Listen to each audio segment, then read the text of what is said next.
Well, I have to say something about war. A little more than I've said. And what I say about, and because I've emphasized the importance of renouncing war and not being a war-making nation. And because it will not be enough to get us out of Iraq. One of these days we'll get out of Iraq. We have to get out of Iraq. We don't belong there, and we're going to have to get out of there. Sooner or later, we're going to have to get out of there.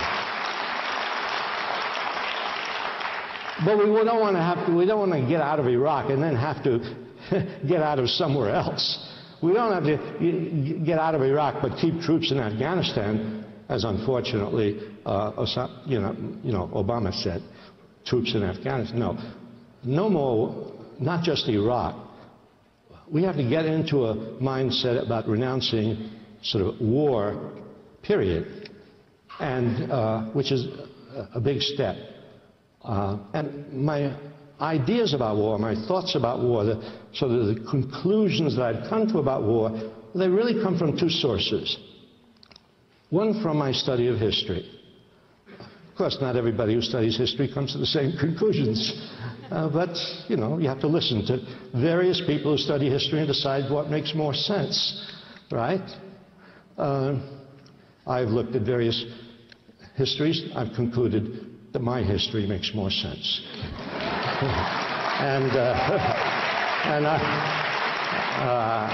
I've always been an objective student of these things, yes. But my ideas about war come from two sources. One of them is studying history, the history of wars, the history of governance, the history of empires. That history helps a lot in straightening out your thinking. And the other is my own experience in war. And I was in World War II. I was an Air Force bombardier. I dropped bombs on various cities in Europe. That doesn't make me an expert. Lots of people were in wars, and they all come out with different opinions. Well, so all I can do is give you my opinion, based on my thinking after having been in a war. I was an enthusiastic enlistee in the Air Force. I wanted to be in the war against fascism, the good war, right? But at the end of the war, as I looked around and surveyed the world and thought about what I had done, and thought about and learned about Hiroshima and Nagasaki, and learned about Dresden, and learned about Hamburg, and learned things I didn't even realize while I was bombing. Because when you're involved in a military operation, you don't think. You just, you're an automaton, really. You may be a well-educated and technically competent automaton, but that's what you aren't really. You're not questioning. Not questioning why are they sending me to bomb this little town? The war is almost over. There's no reason for dropping bombs on several thousand people. No, you don't think.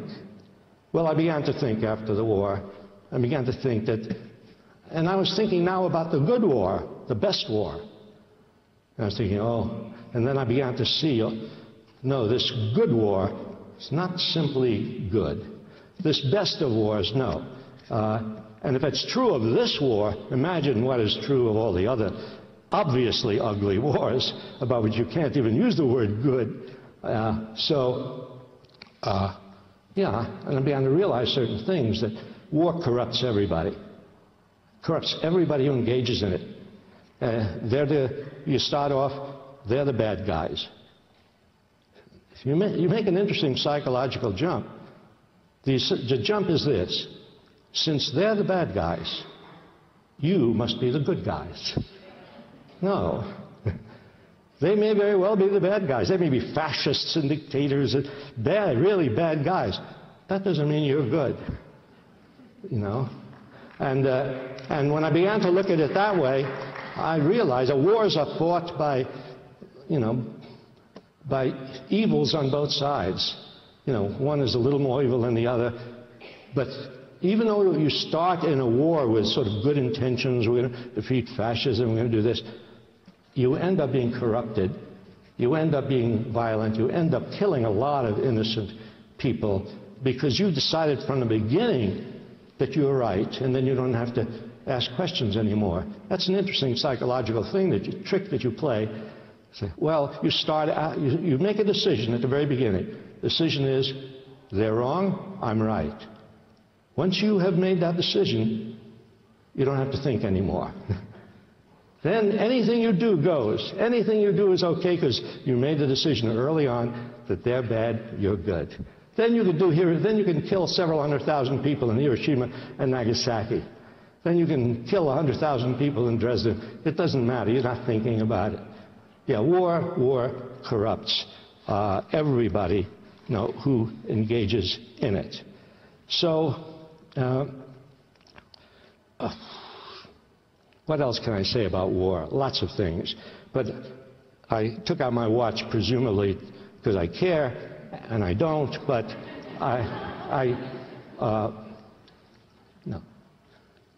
no. People will present you with humanitarian wars. Oh, this is for a good cause. The thing about wars is the outcome is unpredictable. The immediate thing you do is predictable. The immediate thing you do is horrible, because war is horrible. And if somebody promises you that, well, this is horrible, like, we have to bomb these hundreds of thousands of people in Japan. This is horrible, but it's leading to a good thing. The truth is, you never know what this is leading to. You never know the outcome. You never know what the future is. You know that the present is evil, and you are asked to commit this evil for some possible future good. Doesn't make sense. Especially since if you look at the history of wars, you find out that those so-called future goods don't materialize. The future good of World War II was, oh, now we're rid of fascism, now we're going to have a good world, a peaceful world. Now, the UN Charter, the Universal Declaration of Human Rights, 50 million people died in World War II, but now it's going to be okay. Well, you've lived these years since World War II. Has it been okay? Can you say those 50 million lives were, had to be done because of what?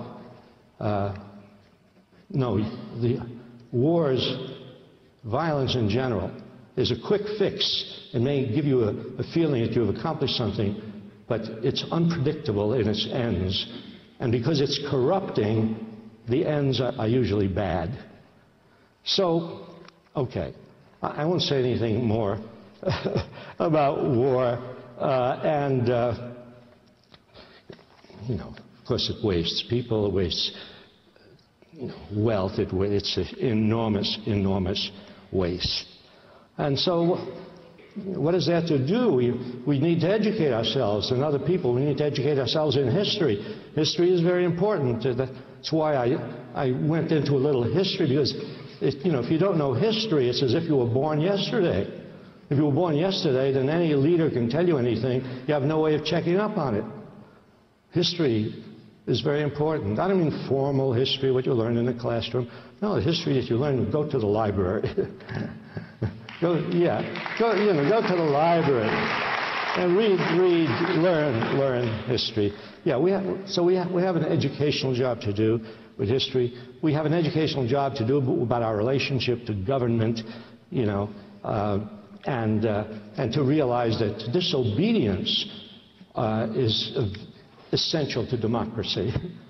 You see.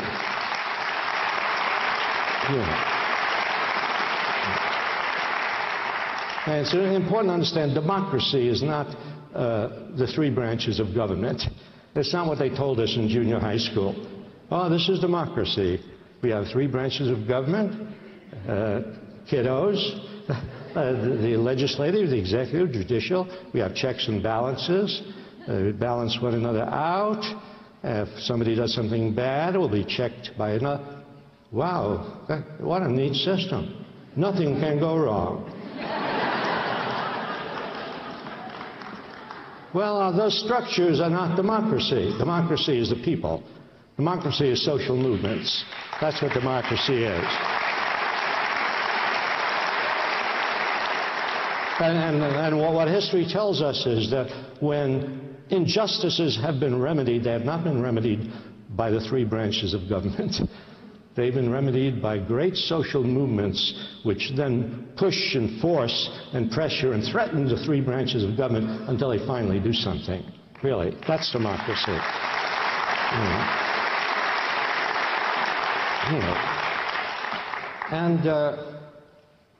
No, we mustn't be pessimistic, we mustn't be cynical, we mustn't think we're powerless. We're not powerless.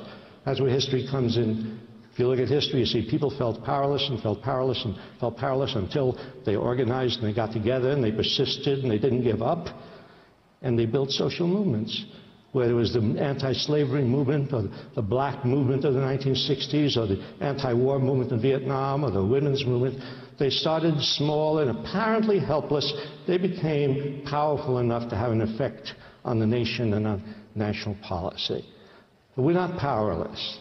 We just have to be persistent and patient, not patient in the passive sense, but patient in the active sense of having a kind of faith that if all of us do little things, well, if all of us do little things, at some point there will be a critical mass created. Those little things will add up. That's what has happened historically. People were disconsolate and people thought they couldn't end, but they kept doing, and then something important happened. And I'll leave you with just one more thought. That if you do that, if you join some group, if you join whatever the group is, a group that's working on, gender equality or racism or immigrant rights or the environment or the war, whatever group you join or whatever little action you take, it will make you feel better. It will make you feel better.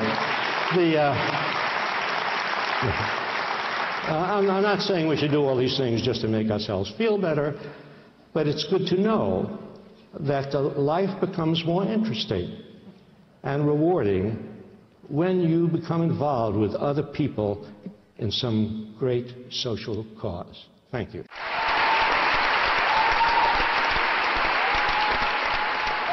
Legendary historian Howard Zinn, speaking at Binghamton University, upstate New York, just after the election on November 8th. Howard Zinn is author of, among many other books, People's History of the United States. That does it for today's broadcast. That does it for our program, Democracy Now! I'm Amy Goodman. Thanks for joining us.